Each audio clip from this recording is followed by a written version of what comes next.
witchy woman. I don't know. I don't know. Hey, everybody, you're listening to Dumpster Diving with Janice. and Jane, and we are some witchy women today. Yeah, we are. It Yeah, just we felt are. good. It felt good. I like it. You never know what song's going to hit you, right? And that was the Right. one. That was Yeah, the one. I it love it. was. I love it. I'm We going are, with the Halloween playlist, so be prepared, everyone. I love that. I love how much I mean, I love music, but you clearly like music is a way you express yourself, Yes, right? And so yes. yeah, I love that you have that ongoing playlist and you're like, today we're going to be bitchy, I mean witchy, so witchy women. That's it. I Exactly. love it. I love it. It is all right, so it is early October and we're doing like back-to-back recordings, man. We're trying really hard, right, to We like are. build a library for you guys, and spend a lot of time with each other and obviously with this growing audience. So today, I love this, Jane. We decided, I feel like all along since the beginning we said it, and we need to talk about self-care. We need to talk about self-care. Right. And we haven't really had an episode focused on it, although I think we talk about it a lot, right? Like we talk about all the different ways we're doing things. So I love that today we're going to bring everybody an episode that's really kind of about like all the ways. And here's the thing. There's a lot on social media now about self-care. Yes. There's a lot in the news. Like our world right now is honed in on this idea of self-care. However, it has not always been this way. So I think what we're going to do, right, is like back up first, kind of talk Right. about what we mean when we say it, little the history, etc. And then take it from there. Yeah. Yeah, yeah, exactly. Because you're 100% right. Go back to when we were early 20s or teens and stuff Mm-hmm. like that. I mean, I don't even remember the term self-care. Oh God, no. I mean, it didn't exist. It really Yep. didn't. And so, there's a lot of us in our age range, out there in the world, out there in the ether, the men and women of the world, and everybody in between, that it's being having self-care is taboo. It's like a sign of weakness, or, oh, what do you have Yep. to do that? And even getting a massage is like, oh, that's a hippie kind of thing to do. And so we have that bias kind of hanging over our head, and I think it's taken our generation longer to embrace self-care than it has the younger generations, because it's so prominent with the younger generation. Oh, it is. And now that you say that, it's funny because I even, with some of our older daughters, I remember when they were yeah, middle school aged, right? And they're on YouTube and they're like finding all of the makeup tutorials and all the things. And all of that can be considered self-care, right? In terms of like the ways that you incorporate that stuff to make you feel better about yourself, to make you give yourself a certain look that you want to portray, whatever it is. And so, yeah, I think you're right. Like our daughters will always know a world where this idea of self-care was lifted up as a plus, Right. whereas I think our generation early on, and certainly our mothers, and this isn't only about women, everybody, but Yeah. obviously we tend to be the ones who really ignore ourselves. Um, but now I feel like hopefully we'll be the last generation that faces Right. that idea that self-care is selfish, Right, right? right. Yeah, And yeah. and another thing that I used to think of self-care, when I started becoming aware of different social classes and stuff like that, like only rich people could afford to Mm, take care of themselves. Like going to the spa, getting a massage, getting their nails done, getting their toenails done, yep. getting their hair done by somebody. Even that is a form of self-care, because you're taking the labor out of it and having somebody else with an expertise take care of you and make you feel beautiful, Yeah. or whatever feeling you're trying to get out of it, and to enhance that self-care aspect or that mental health aspect. I And think that's so important. That idea that it used to be perceived as a class issue. yeah, yeah, and I mean, that's honestly how I thought of it. We Yeah. don't go do those things, we do them ourselves because we can't afford it, Yeah. and we just did it ourselves. So I come from that mindset. But, even now, I have a friend that does my hair. Could I do my hair? Absolutely, but I don't want to. I really don't Exactly. want to spend the time doing it. I enjoy our companionship, our friendship. Yeah. It's a sense of therapy for her and me. She lives Yeah. vicariously through me. I've lived vicariously through her with with our stories, and we have that common ground, and it's fun. I don't trauma dump. We just talk about life and have fun with it. So, but that's part of it, that connection. Yeah. I love that. That's again, you're broadening it into all kinds of things, right? Self-care can be two people spending time. Heck, you could even be doing your own nails together, Right. right? But the idea is that it's the interconnection with that person as well as what you're doing to your physical self, right? To Right. take care of yourself. And I think that you're right. Like I think that the way we take care of ourselves are so vast, and it's certainly not class specific like you said.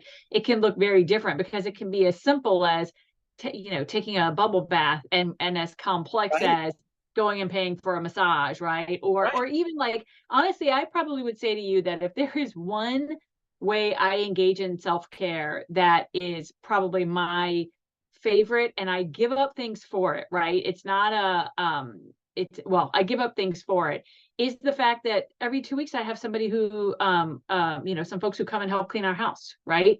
That's So right, you would think that that's like, oh, that's different, but it really isn't, because, and you said it, this is what made me think of it, Jane, is time, right? That for years, like Joe and I, right, every Saturday we carve out 5 or 6 hours and we would clean the house top to bottom together. And we know in a lot of places that partnership doesn't even exist for a lot of people. The woman usually, or the guy, like one person is doing all that and taking on that burden. But then we finally got to a point where we were like, okay, not having this time for each other, for our own selves, for whatever, is way, it's way more taxing on us, right? Like spending that time. And so, yeah, we finally were like, okay, let's look at the budget and see what can we cut in order to create the opportunity or the ability to do that. But that is the thing that if you said, what's the thing you're least like to give up? For me, it's that, because yeah. my sense of well-being and like calm and all the things is so reset every 2 weeks, right? Because Right. I know that's done and I don't have to like be worried about it.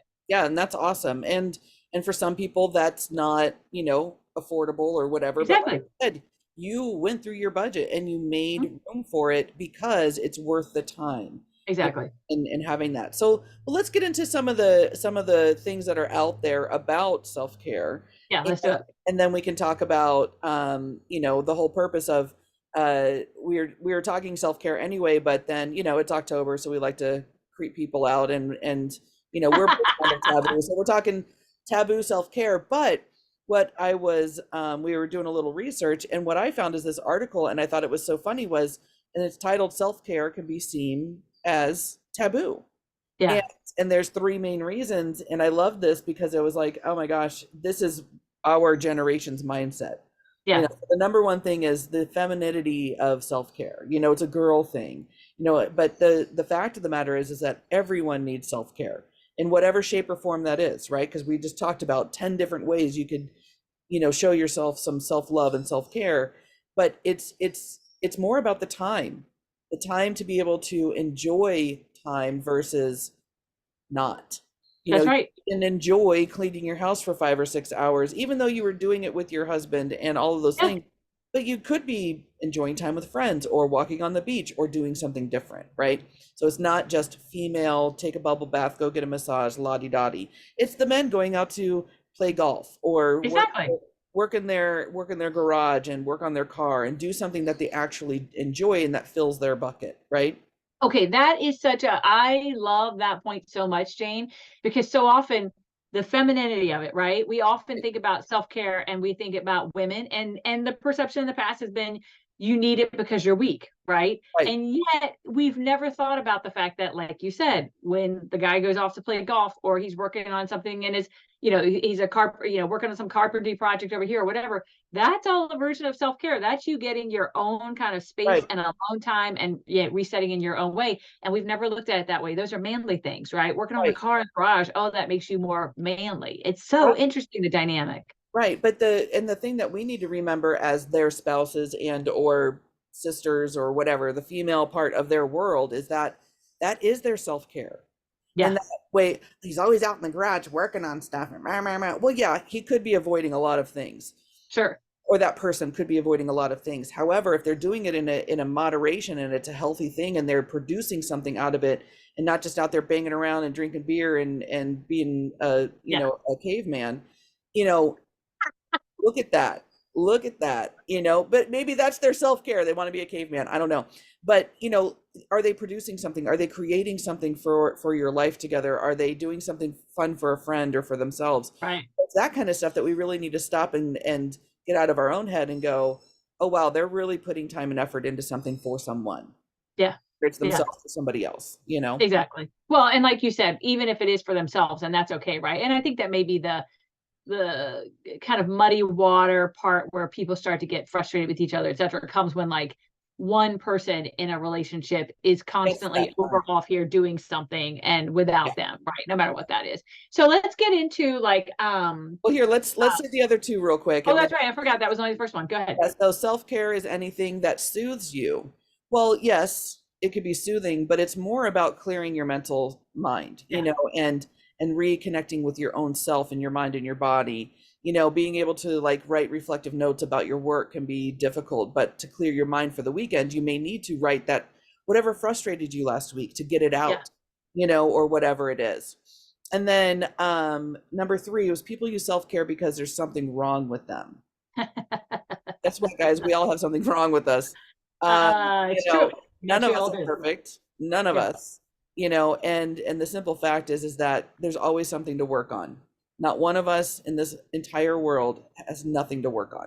That's right. Yep. No, I think that all of those things. So I love that you're taking that right out of the gate and then countering, right, those arguments about how self-care is selfish. So let's get into some of the other things. I mean, we have so much of our own life experience around this, Oh gosh, but yeah. what are some of the other things that you brought to the table? I know you mentioned like 7 pillars of self-care. What's Yeah.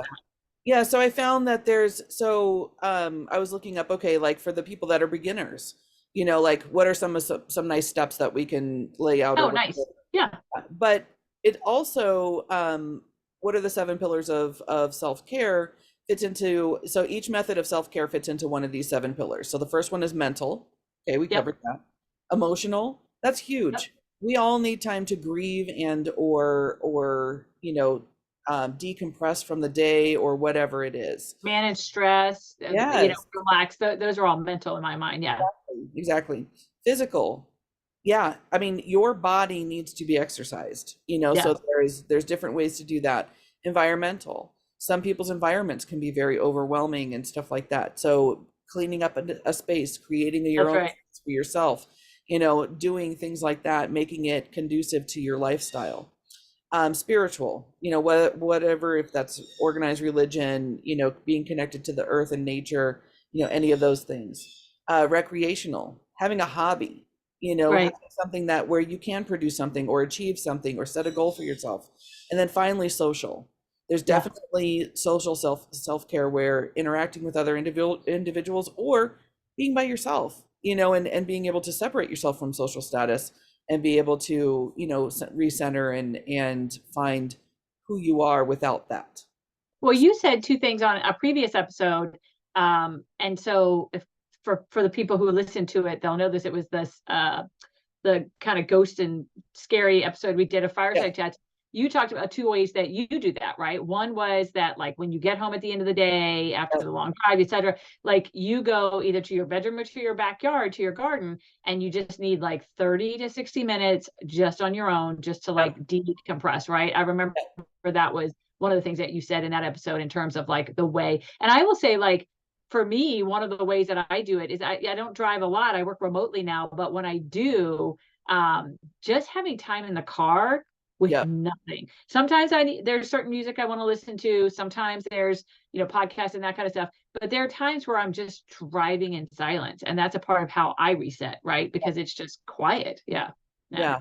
Yeah, exactly. And I really do, I like to reconnect with nature because, when I'm at work, I'm in a concrete building and I'm in the city and there's all the noises and not a lot of, nature. It's very Yeah. man. And Yep. so when I get out to my neighborhood where it's a lot more nature and I sit in my little backyard with my plants and the hummingbirds flying around and the squirrels jumping around and stuff like that, it's just so nice to I sit and watch the animals, you Yeah. know even the little Yeah. lizards, I just sit and watch them and their little life and how simple it is. I feel it is.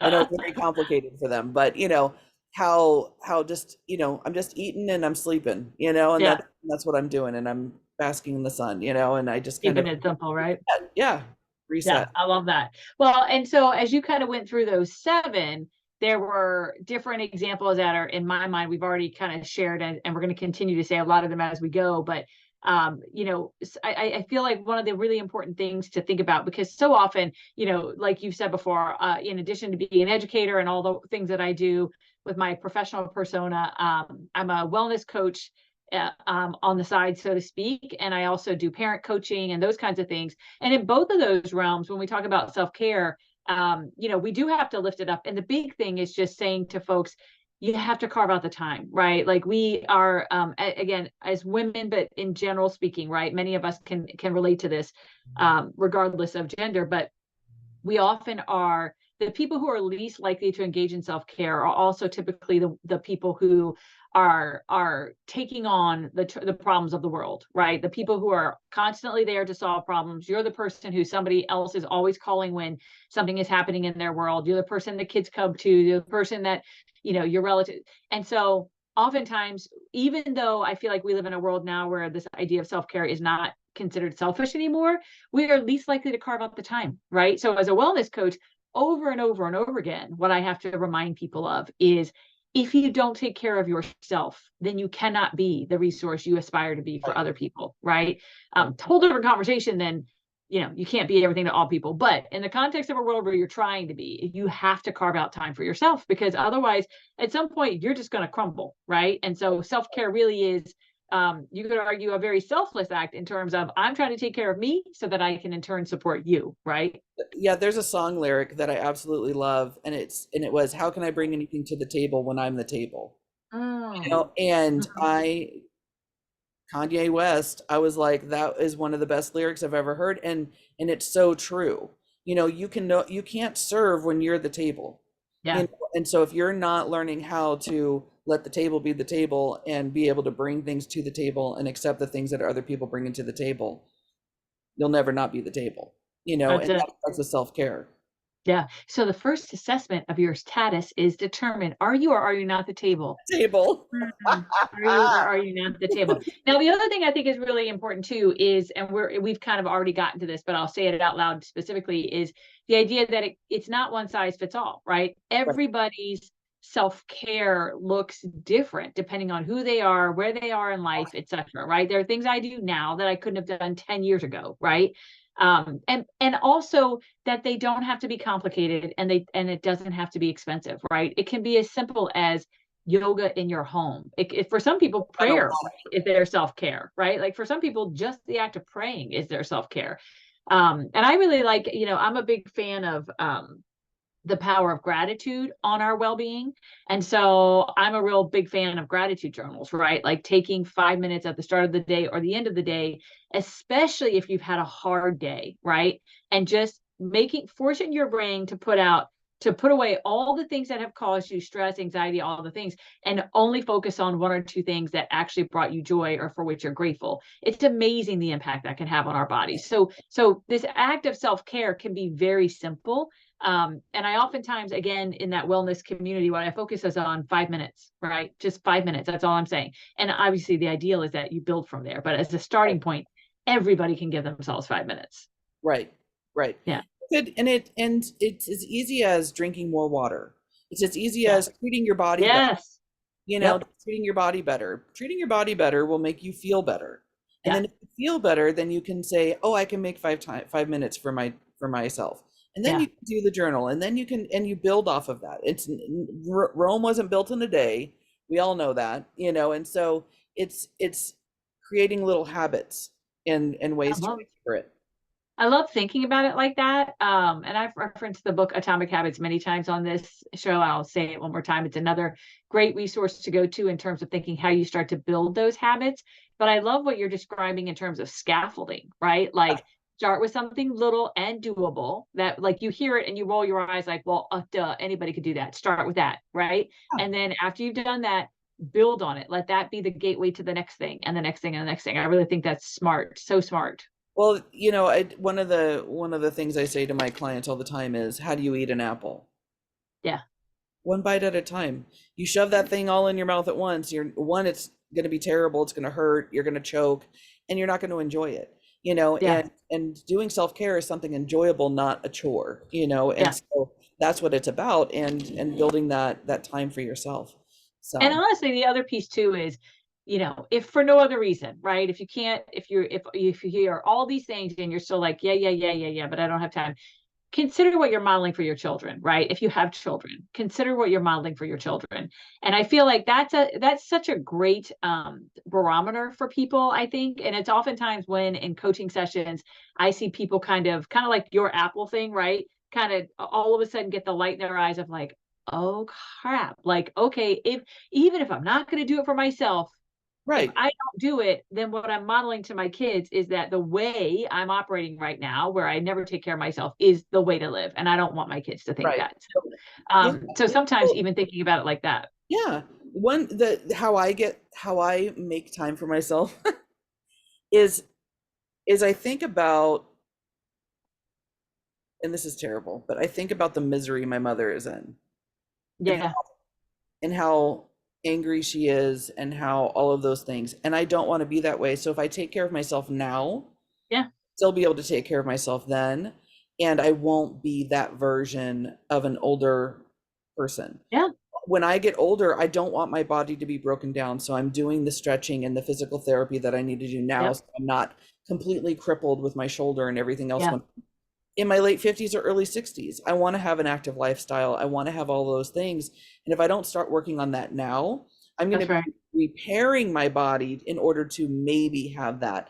Instead, I Yeah. keep it going, and take care of myself now to where I can just continue to do so when I'm older. And that's what keeps me going, because I don't want to be hurting all the time. And self-care is mental, Yeah. and mentally, my mother is mentally disabled in that aspect. She's Yeah. caught in her own stuff. So, you know, not that I'm in the mental status that she is in by any means, but we have to work on it now.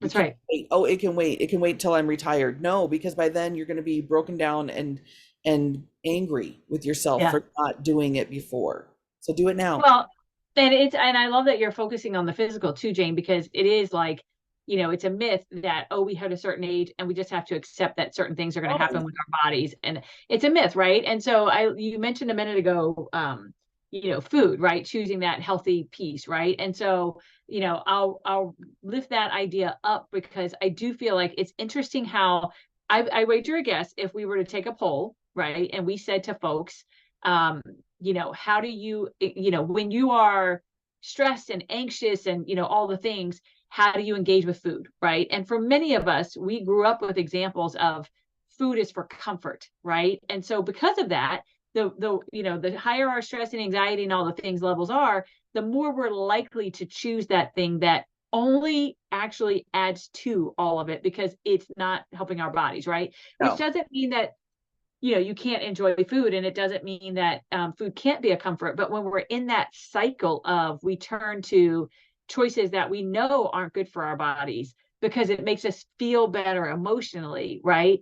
um, that's a cycle that we can break with self-care, right? And you alluded to this, right? This idea that like when we actually focus more on whole foods, our body feels better. And when our body feels better, our mind feels better, right? Our emotional, mental well-being comes along with it. And so, again, I'm not going to go too far down that road. That's what I do in the wellness world. But really thinking about, when you go to reach for whatever it is, Our uh, relationship with it. Yeah. yes, asking yourself the why, right? And what you hope it's going to do for you, just as a starting point, like you said, as a baby step to just thinking about it. Yeah, and just making a journal about that. I'm actually doing a 6-week class, and I created an image for the class, and it's this young lady with headphones on, and she's like dancing, and I'm just slowing them down to say, what is your relationship with your favorite music? What emotions does it bring up, and why? Right. Same thing with food, or somebody that has an addiction problem. Like, Yeah. what is it that you're trying to achieve with this, and why, and how does this make you feel? How does it interact? And we could say that to self-care too, That's right. which brings us to the segue of the taboo aspect of it, and Yeah. this came up because we were talking about tattoos and piercings and stuff like that, and I said, well, that's my form of self-care, and you were like, what? And so we started talking about it, and Yeah. so I would love to have you segue into that, and then we can talk about that too, because there's some interesting self-care ways. Well, it's this idea of like the intersection of self-care and positive self-expression. And I Right. say positive self-expression because we know there are ways that people express themselves that aren't good for them or are dangerous for them or could cause them harm. So the intersection of self-care and positive self-expression, and kind of building off of the 7 pillars you shared with us earlier today, what I'll hone in on is ways that we engage creatively, right, with the world. And sometimes that's writing or painting or dancing, or like you said with your course, like music and the why behind the ways that it makes you feel. Sometimes it's different forms of physical. You could obviously, dancing is a part of that, yoga, but those are ways that we express ourselves that also have the side effect of being our part of our self-care. And then social and intellectual kind of come along with that as well, right? The idea of like carving out time to do the things that bring you joy with the people who bring you joy, right? Because again, oftentimes, you know, we're so caught up in dealing with the people in our world who bring us angst because they're in our faces, Right. that the people who bring us joy are left on the sidelines. And so actually being intentional about saying, so that's a way of kind of expressing yourself socially by being intentional about that and by putting up Right. boundaries and saying, so those kinds of self-expression are where I saw it intersect with self-care. And again, it can be, and the other thing I really loved about thinking through this a little bit is because we're using the word taboo, but this is not a particularly taboo concept, except that it's not something that we all do all the time. And that's the idea of Right. volunteering. The idea of volunteering as a form of self-care and self-expression kind of makes you go, what? But at the end of the day, it actually is exactly that, right? When we know there's research that supports that when you do for others in a way like that, it brings you joy in a way that then boosts your own mental Right. health, right? And Right. I was just having this conversation with our 16-year-old the other day because she's thinking about her college resume, which is an unfortunate way to think about volunteering, but because of it, it is driving her to realize, okay, there are, people in the world who have, far less than I do, who have bigger challenges than I do. How can I serve in a way? But that was how I was trying to drive her was, I know that you're talking about this because you're trying to figure out how to build your college resume. I'm thinking about it for you in terms of how do you expose yourself to people who have different experiences so that you understand the world better, right? And volunteering in different capacities is a way to do that. So, but when we say taboo, yes, that tends to get us into the realm of some of the things that people do. And you're right. When you said this, when we were chatting about this episode a few weeks ago, I was like, I have never thought about that, those kinds of self-expressions like tattoos and body art in general and piercings, etc., being a way of creating self-care. And I have, kind of traditional piercings and I have a couple of tattoos. Right. You obviously have really embraced, right, those ways. And I'm sure you have other examples that you'll share with us, but Yeah. talk to us a little bit about, some of your experiences with those more what we're calling taboo types of Yeah. self-care expressions. Well, it's multi-layered for me, and I'm sure as a lot of people that have extensive body artwork. But I feel like where mine comes from is a couple different places, but it's grown over the years because now Yeah. I'm 75% covered in body Yeah. artwork.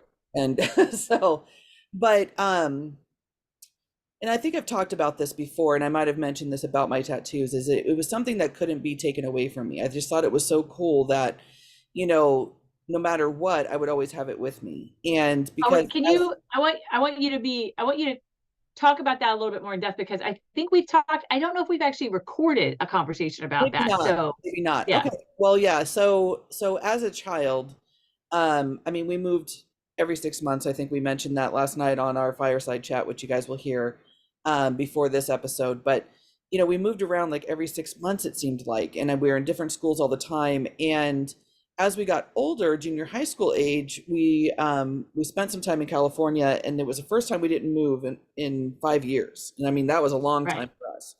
Yeah. And so that was one of the happier times for my mom. And so we got into 4-H and we were doing all those things and we were winning trophies and had grand champion chickens and sheep and all these things. And they lost it all in storage. They let it go. and they auctioned off our storage. And so like Oh, I don't wow. even have pictures of me as a child. Like I have to get them from uncles and aunts that kind of spent time with us, and they're just scattered, and we have nothing from our childhood. And so I became very interested in tattoos because I liked the artwork, but I was like, wow, that's something that I could always have, and I never made that connection until I was older, but I think it Yeah. spoke to my soul. And because we lost everything, and then things were always taken away from us, all the time. And so I think that's kind of my subconscious aspect of that's my self-care. It's something that I love, and nobody can take away from me. But also, as last night I was thinking about this morning, being an empath and having a hard time identifying with any type of group of people Yeah. has always been hard for me. It's not been hard. I'm more of a chameleon, but I never had my own identity or one group that I could say, yeah, I'm a part of this group, Sure. like everybody else, but like I'm really solid in this. In the tattoo industry and tattoo world, I felt that sense of home for me because I am taboo. I am unusual. I am queer. I am all of those things. I am not normal, Right. and not in the way that I think, not in the way that I feel, not in the way that, all those things. And I'm very much so an individual. And I felt like the tattoo industry was a sense of family, but you could still be an individual and have Yeah. a sense of style that you like, or put whatever you want on your body, and nobody's going to care. You could have eyebrows Right. that are tattooed on that are Celtic knots or flames, and nobody's going to judge you for it. And so it was like I finally found my people in that aspect, but it wasn't necessarily the people, but it was the mindset, Yeah. that I loved. It was a creative and build yourself up and make you feel good. It was, I feel good after I get tattooed. Yeah. But then I realized, so I feel good, I look good with tattoos, like they fit me. It's all of that. But then I realized that there was a point of release while getting a tattoo of like I felt almost euphoric afterwards, like I was be Oh, able to wow. release negative energy or whatever during that because I focused so much on mind over matter with the pain that I got really good at it. Now I can sleep through a tattoo. Wow. And it's a sense of therapy for me. So I call Yeah. it pain therapy. I need some pain therapy. And so, but it's not because I enjoy the pain, it's because I can mentally block it out and feel like totally different during that time and for a while afterwards. It's about 6 months, like I can shake off what Wow. it was. And the last time I got tattooed was when I was going through my separation and stuff like that, and I was like, I need a reset. And I went and got my palm tattooed, and it hurt like a mofo, but I meditated through the whole thing, didn't move a millimeter during the whole Wow. thing. And everybody was like, you're a badass. And I'm like, I know. And that's why I got this. And I'm leaving now, like, no, but it for me, it is definitely an energy, a negative energy release Yeah. when I get to the point where I'm like, I need to get a tattoo, even if it's a small one. I just need to get a tattoo, and it's whatever, something about it that just does it for me, so That is so interesting, and I really appreciate that you clarified that it's not a pain-seeking endeavor. oh, It's the opposite. It's almost like a mind over matter, the meditation. endeavor for you, right? To be able to show that I can do this and actually not feel the pain. And I'm sure, like, again, neither one of us are therapists or counselors or certified in any of those things. But my amateur therapy brain thinks, yeah, there's a control there, right? Like being able to exercise that kind of ultimate control, right, is very euphoric. Like there's definitely a level of euphoria that comes with that. And I love that you use the word control, because I'm definitely not a control freak, but when I feel out of control, Yes, that helps me recenter and feel in control, because I can exactly. control myself. I can do this. I can do all of those things, and I can make it happen, and have a really cool little piece of artwork. Like every time now I'm getting my legs filled in with bugs and slugs, we're like doing cool little things, Right. like it's, and to me now at this point, I'm not like, I have tons of big pieces and they all connect, but it's not it's for the artwork. I definitely love good artwork, but it's more for the experience and that meditation and that level of meditation. And that, again, that's such a great, I think, insight for our listeners, because oftentimes I'm going to throw out some stereotypes, right? So Yeah, some, you pain. no, well, that too, yes, that too, but also like, or you see somebody and you think, the classic, the girl at the beach tramp stamp, right? And Right. that's a thing, right? People go, oh, look at that tramp stamp, which, and the implication there is that she just got it, or he just got it, whatever, just to get attention, basically, right? Like, it's not meaningful, versus like, if you get one and it's meaningful, then that's okay, right? Like, that's all.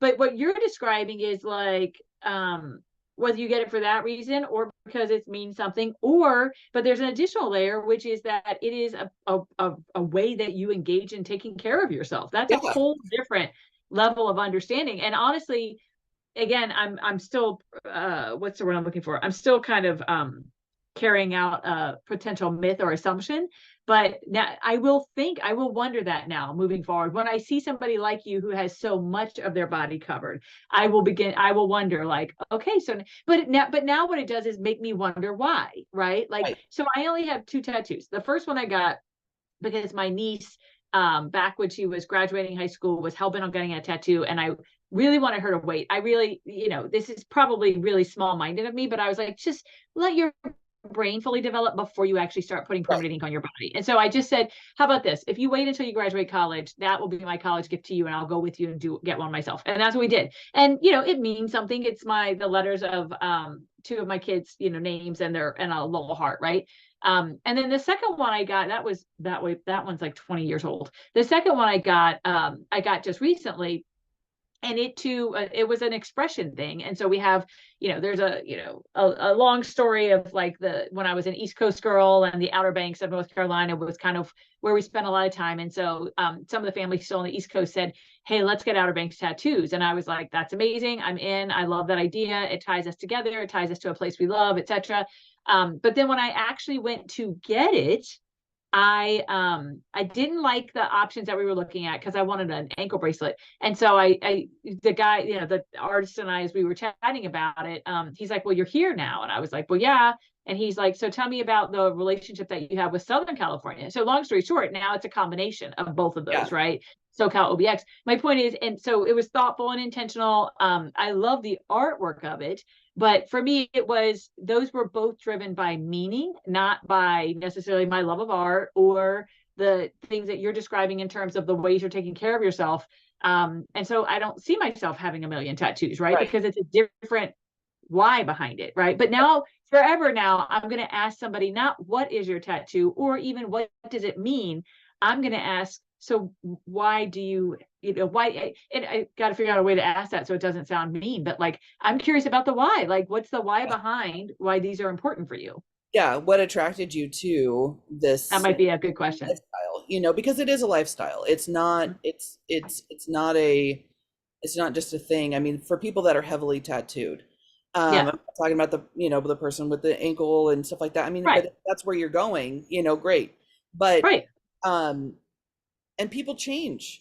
Like I got my first tattoo when I was 18. I knew when I was 18 I wanted to be covered in tattoos, and I wanted cool Yeah, artwork, and I just thought it, and I also thought it was a social aspect too. Like for me, it looked sexy on a woman, yeah, and I saw that and I was like, I like that, yeah, and I want to look like that. And yeah. so yeah, and I'm getting there. I mean, one day I'll have my butt cheeks tattooed. I mean, and whatever. I never want to see that, for the record. I just want Oh, to go but on so record. beautiful. It'll be so beautiful. You won't I'm even know it's my butt. sure I'm sure, I'm sure, I'm sure I know it's my butt. All right, everybody, that'll be the true test 10 years from now. When we're doing our 10th anniversary episode, we will check in on whether or not Jane has a butt tattoo and whether or not it looks like her butt. So make sure you hold us to that 10 Tattoo years of from my now. butt on my butt. That No, I would Jane, look it at. looks like your butt. That I would look at. Okay, that's the one. That's the one. All right, let's shift really quick then before we wrap up to similar to the tattoos are the piercings, right? Same Yeah. thing. Like you are someone who can kind of represent the voice of folks who get, I'm going to call them the more like less traditional ear Piercing, like piercings, rather. earlobes and stuff like Right. that. Yeah, I mean, I've had a bazillion piercings. Yeah. Piercings are something different for sure because they take longer to heal. Hmm. Tattoos take roughly around 2 weeks and to a full month to heal, like fully, but they stop hurting after, they shed and Yeah. stuff like that. Piercings, they can get infected and inflamed and bumped and all of those things, and they were a lot more maintenance than and painful, like because Yeah. you get your cartilage pierced, you can get a migraine, and I'm Yeah. very sensitive, my ears are very sensitive and stuff like that, so I would do different piercings and end up taking them out within a couple of weeks just because I couldn't sleep or Oh whatever. wow. Yeah. Yeah, and at the time, I also had an issue with cystic acne. And so anytime I got a piercing, I would develop a cyst underneath it. And it was just Oh. painful. And yeah, it was just bad. At that point in my life, I had a lot of hormones going on. I just had chase when I was getting these piercings. And so I've had several, but I've stuck with a couple. And these are more for like, yeah, I mean, the pain's quick. Like with the piercing, the pain's Yeah. quick. They're just sore a lot longer and they talk a lot more maintenance, but there's certain things that I like the way it looks. So more for me, piercings are more of an aesthetic for me, and I like them. So because I've tried out so many different ones, and I like the ones that I've sat with. But there's a lot of people out there that kind of for the same reason as I do, or for that meditation aspect or whatever, they get piercings. Yeah. I've lived through, I've worked in the industry. I've seen a lot of body modification stuff that is for shock effect or for, whatever, like splitting the Yeah. tongue and I've stretched my earlobes. I have big Yeah. earlobes. I've seen implants being done and branding being done and all of that stuff, all of the types of body modification you could think of. And they weren't for me. I don't, I Yeah. think burning your skin, like I couldn't do the branding, and stuff like that. That's a whole nother level of different type of pain. But it's a social thing too, so without really asking the person or whatever, I mean, they could be getting tattoos for social, they could be getting tattoos for the same reasons that I'm getting tattoos, because the enjoyment of the art and the creativity and all of that, but also the proving to yourself that you can get covered in tattoos and live through it. So I was going to say, so is it, I guess the point here in the larger conversation of this conversation around self-care and all of that, and is that we can consider the link between self-care and self-expression. And so Yeah, when we see people expressing themselves in certain ways, I mean, the fact of the matter is for some folks, it is just because I thought it was cool. Like, and that's yeah, a legit, that's okay. like, It's legit. okay, exactly. That's legit. And but for some folks, like you're describing, right? For some of it, it's very intentional and it is about how, expressing to the world who we are, how we are, etc., in ways that ultimately then serve to contribute to our mental health positively Well, because we know this expression is out there, right? And it's something that everybody can see and know. totally, and I really want to. I mean, this is our platform, right? Our dumpster diving with Janice and Jane is our platform Yep. to inform people of other opinions and different ways to think of things. And this is huge because, being a heavily tattooed person, I'm seen differently by a lot of people. Yeah. I've had little old ladies clutch their purse as I walk by. And I am not a very threatening looking person. Right. I Right. carry Right. myself well. I'm usually well dressed, and they still, because of the tattoos, are like, "Oh, she's a Yeah. criminal," or "Ooh, a drug addict," and Yeah. But the people that are from the industry or are part of it in that social status, they know how much money goes into this and Yeah. that and stuff like that. But also, Wait. I'm sorry. So you're saying that everybody doesn't get their tattoos free in jail? Oh, so no, sorry. I just wow. Mind crazy. blown. Okay, Oh my God, I continue. have a funny story before we close out that I will tell you about that. But I had a certain point I was going towards for this is like crushing the stereotype of Yes. they're just a dirt bag because they have all these tattoos, and Yes. that they actually might have something awesome to say, and don't judge a book by its cover. Yep. But also it also doesn't mean that I'm an exhibitionist, Exactly. in that I owe the public my answers to why I got tattooed, why I got certain tattoos, what I was thinking, and all of those things. They're for me. And when I get molested by general public, I mean, I worked at a retail store one time where we wore aprons, and I was wearing a V-neck t-shirt, and an old man walked up to me with his wife standing right there and pulled my shirt down to see if I had any tattoos lower than what he could see. Oh my God. And I pushed his hand away. I said, "Excuse me." He's like, "Well, I mean, don't you have them there for everybody to see?" And so here's another misconception. Wow. And I had a neighbor, an older gentleman that I shouldn't even, I use that term very loosely, an older man. Well, like, so do you go out in your backyard naked? Are you an exhibitionist? I mean, he straight up asked me, and I was like, what? Well, you have all those tattoos. I figured that you'd want to show them off to everybody. That doesn't mean that I want to show them off to everybody, That's right. Oh my gosh. So yeah, so Well, let's they're for you, right? Like that's the me. misconception. They're for you. Yeah, they're for no one else but me. So anyways, yeah, I wanted to bring that up real quick because I've had those inappropriate moments with people I don't even know. I'm like, here, let's talk about this. And never grab something Yeah. because you never know when it could be fresh. I've had that happen too in the grocery store. All right, so we're gonna end on your story when I Oh said yeah, okay. tattoos in jail, which I Yeah, love that you have a so story, of course. oh my gosh. Well, it's a cute story because it involves Chase. So she was probably like 6 or 7. And by now I'm already covered in tattoos. Like Yeah. her whole life she's known me being covered in tattoos. We're sitting in traffic and there was a truck next to us. And it was a construction worker, and he had his sleeve up so you could see his arm and you could see his arm tattoos, but he was wearing this orange shirt. And she looked over and she was like, "Oh my gosh, that guy has been in jail." And I go, "How do you know Oh that?" my She goes, "Look at all of gosh. his tattoos." And I looked at her, and I looked at him, and I looked at her, and I looked at me, and I'm like, "So is that what you tell all your friends? Is that I've been to jail?" She's like, "No, not you, mom, but that guy, yes." I'm like, "No, he hasn't."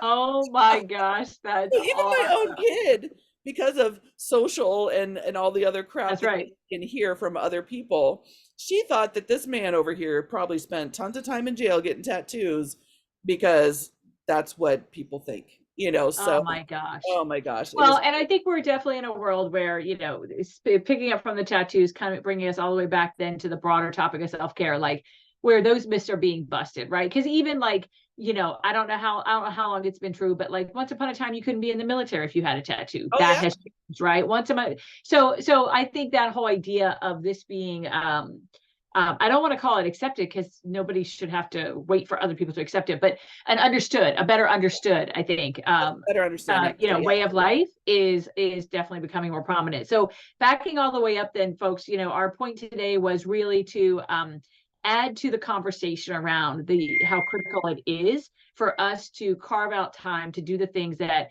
bring us joy, or contribute to our mental and physical and spiritual and social and environmental well-being, in positive ways. And again, we started this episode by saying, listen, lots of, like, this is constant. You can't go on a Instagram or TikTok or any of those things these days without seeing something about self-care. And yet what we know is you can hear it over and over and over again and still ignore it. And so this is your sign. This episode today, in this moment when you're listening to it, if you have not already begun to carve out 5 minutes a day for yourself, this is your sign that it's time to do that. And we've given you lots of ways.